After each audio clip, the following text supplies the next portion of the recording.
All right, so I want to Laplace transform the unit step function. And really, I'm actually going to Laplace transform the unit step function times something. Right? Because when I rewrite a discontinuous function, I had all those like u of t minus something times some new function, right? Yeah, if you just did that, it would just diverge, right? Like, Yeah. No, I could do this. It'd work. Yeah, it'll be a corollary to the thing I come up with. So I want to Laplace transform, oops, bad bracket. I want to Laplace transform u of t minus tau times some function f of t. Oops. Right? Okay, first things first. Definition of the Laplace transform. Right? You've got to get an integral somewhere.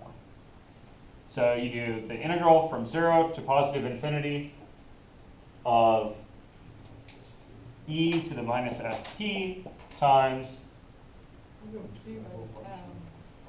that jazz. So u of t minus tau, f of t, dt. Cool. Okay, and then you're like, oh, but I know about u of t minus tau. It's 0 a lot of the time, right? So let me just break this integral into two pieces. So the fun part is that this is linearity, but it's not linearity of the Laplace transform, it's linearity of integrals.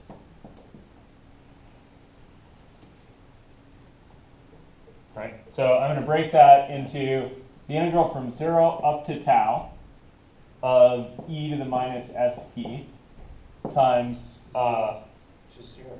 yeah, right? Because u is always 0 in there. And then maybe I have times f of t. But this whole frickin' thing is 0, right?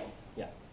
And then I have plus the integral from tau up to infinity of e to the minus st times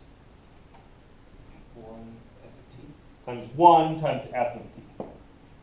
So I got f of t dt. This part is 0. You guys good with this? Okay, next weird step. Look at that. Think to yourself, that looks a lot like a Laplace transform, doesn't it? Mm-hmm. What's the difference between that and a Laplace transform? The bottom limit of integration. Yeah, the bottom thing should be a 0, right? So if you look at this and you think to yourself, aha, if that was a 0 to infinity of e to the minus st f of something, we're going to call this g of whatever, d whatever, then I'd have the Laplace transform, and the thing I'm kind of, right, I could maybe be done. Because I suspect, right, if I'm going to Laplace transform u of t times f of t, probably going to have to Laplace transform f someplace in this. Right? I'm going to end up with a Laplace transform in the end. I don't know what the heck it's going to be of, but it's going to probably have an f in it. You with me? Okay, so cool Calc 2 trick. Yeah, you're really kind of shifting limits. There's like a really silly form of use substitution. So the use sub I'm going to make is I'm going to make a t hat substitution. And I'm going to let, like, this is a t equals tau here, right? I would like t hat to be 0 there. So I'm thinking, how do I get to 0 from tau? Take away tau, so I'm going to do t minus tau. Okay, so then dt hat is just dt, right?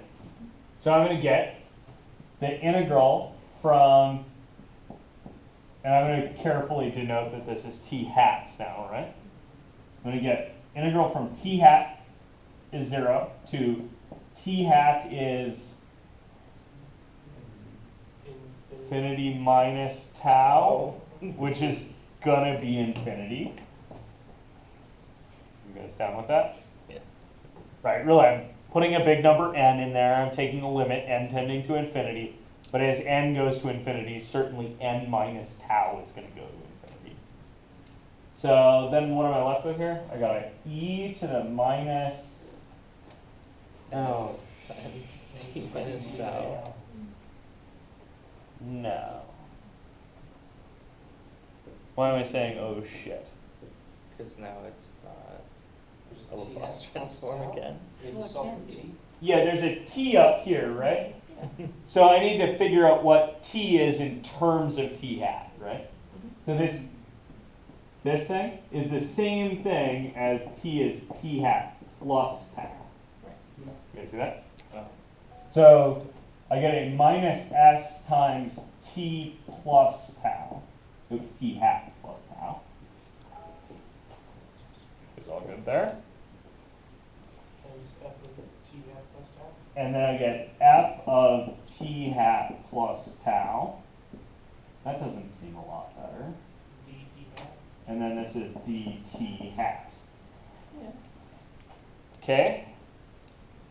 Let's get rid of tau. Which tau? The one. Yeah, so this one you can get rid of. That one you are fundamentally stuck with. So you want to do an exponent rule, right? I was hoping you guys would want to do the other thing first. So if you do an exponent rule here, you get e to the minus s tau. And that's all constant with respect to t hat, right? So I can pull it all the way through the integral. And then I got the integral from 0 to infinity of e to the minus s t hat f of t hat plus tau dt hat.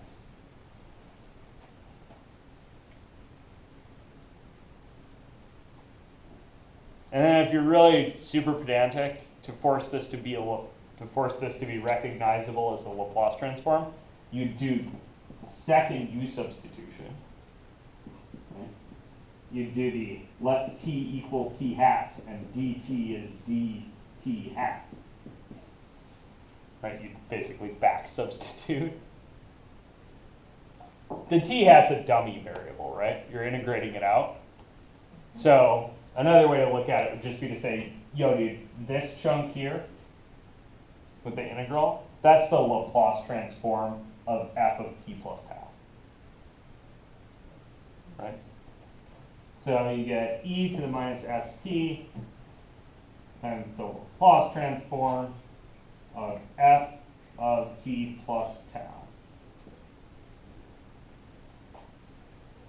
What about the e to the minus s tau? Sorry? E to the minus s tau. Okay. So that's going to be an e to the minus s times a constant times the Laplace transform of your function shifted horizontally by a constant. Why did we say that t hat is t if up here we said that t hat is t minus tau? It's just a nasty trick. I'm integrating it anyway, right? It's just a dummy variable. If we evaluated that first one right there, and I mean, sorry, like that one right there, that'd be okay, right? Like if we just did that integral? Yeah, for sure. Okay. I just want to be able to look it up in a table though, because I'm lazy.